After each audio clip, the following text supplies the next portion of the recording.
I'm Buntag Kate and welcome back dito sa At Home with GMA Regional TV. How are you doing? Hello po, I'm Buntag. I'm doing good po. Kayo po? We're doing great as well. You're so pretty ngayong umaga.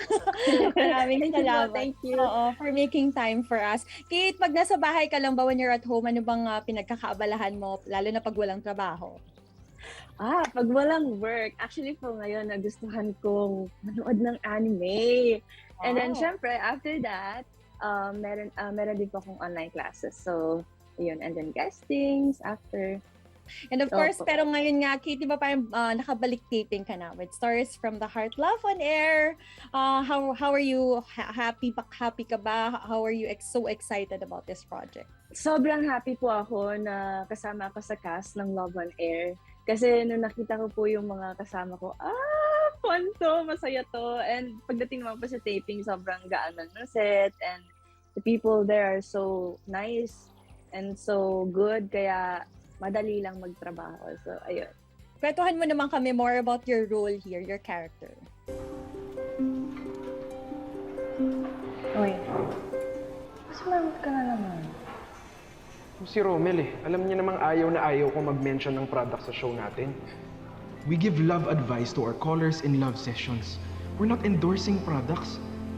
Hindi niya maintindihan kaya nga may commercial breaks di ba?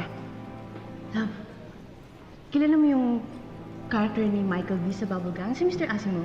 Yung palagi nakasimangot at anggaran. Kamukha mo na yun. Okay. Asim ako. Joke lang. Ikaw, maasim ka? Okay na. Paamoy nga. Maasim ka. Ikaw maasim. Paamoy nga. Maasim ako? Maasim ako? Hindi na. Hindi na? Love, executive producer natin si Romel. Yung mga decisions niya, para na naman sa show natin yun. Let's just trust him. Okay? So, I'll be playing the role of DJ Joan, ang original partner ni DJ Jojo, which is gagampanan po ni Khalil Ramos. So, si DJ Joan she's very jolly, ganyan, outgoing person. So, ayun. Abangan nyo na lang po ang twist sa character ni DJ Jojo. Okay. Parang feeling ko hindi nilalayo sa personality mo in real life kasi bibo ka rin and very outgoing. Actually po, hindi naman po ako nahirapan kasi ganun din yung character ko. So, thank goodness. Parang it's work but you're having fun while doing your work, right? Yes po. Ano ba yung nagiging bonding nyo naman on the set with the rest ng cast ng Love on Air? Usually po kasi kapag lock-in taping, mabilisan ng pacing dahil nga maraming sequences na gagawin. So, let's say, limited lang din talaga yung time para mag-bond kasi work, ganyan. Pero kapag break naman talaga, as in, masaya talaga. Since nandun sila Kuya Jason and si Ate Kiray, sobrang, sila yung nagpapabuhay sa set, sa tent, and kapag break time. So, yun po.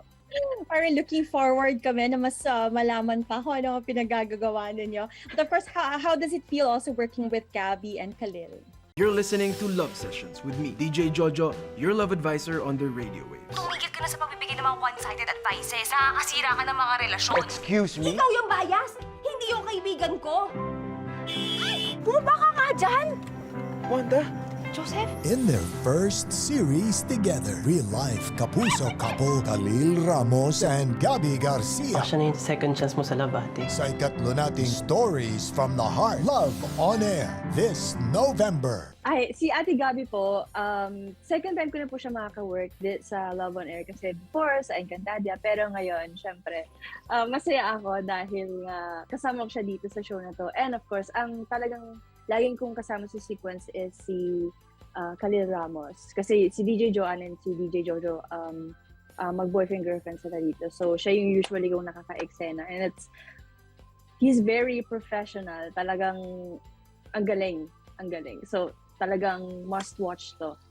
Inaabangan na nga namin every time But of course, ito din, December na Kate, what are you most looking forward to this holiday season? Actually po ngayon, to be honest, dahil nga katapos ng lock-in, tapos busy din sa school. So parang hindi ako nakapag-plan kung ano mang pwedeng gawin this holiday. So I think magse-celebrate na lang po talaga ng Christmas or this holiday season sa bahay with my family. Para din safe kasi kahit na medyo okay na po ngayon, di ba? So mas okay pa rin na wag pakampante. Siguro kung babaliktad na mo na lang yung mga past few months, kasi end of 2021, what are you most thankful for?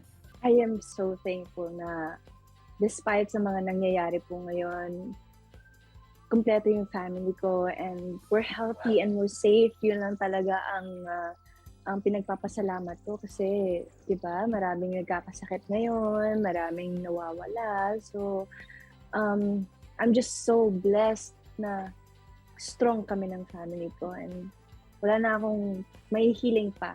That meant a lot and I'm sure nakaka-relate ng ating mga kapuso. Well, Yes. please invite lahat ng ating mga kapuso to keep on watching Stories from the Heart, Love on Air. And at the same time, mensahe mo na rin para sa lahat ng ating mga kapuso. Ang message ko po sa ating mga kapuso, and I know this past few years, parang ang haba na, parang ang dami na nangyari. I know it's tough, and just stay strong. Just don't forget na magpasalamat kay God sa mga blessings pa rin na binibigay niya sa atin. And don't forget to sabihin sa family nyo na kung gaano nyo sila kamahal. And always stay safe and please watch sa inyong mental health kasi isa na rin yan sa importante. So, lagi talaga mag-ingat. And of course, iniimbitahan ko po kayo na patuloy pang suportahan ang Love on Air. Ayan, maraming salamat po. Thank you very much, Kate, for your time. Stay safe always. Thank you po. Stay safe and God bless for everyone. Tutok lang mo mga kapuso kay Mabalik Pang at Home with GMA Regional TV. Kini ang At Home with GMA Regional TV.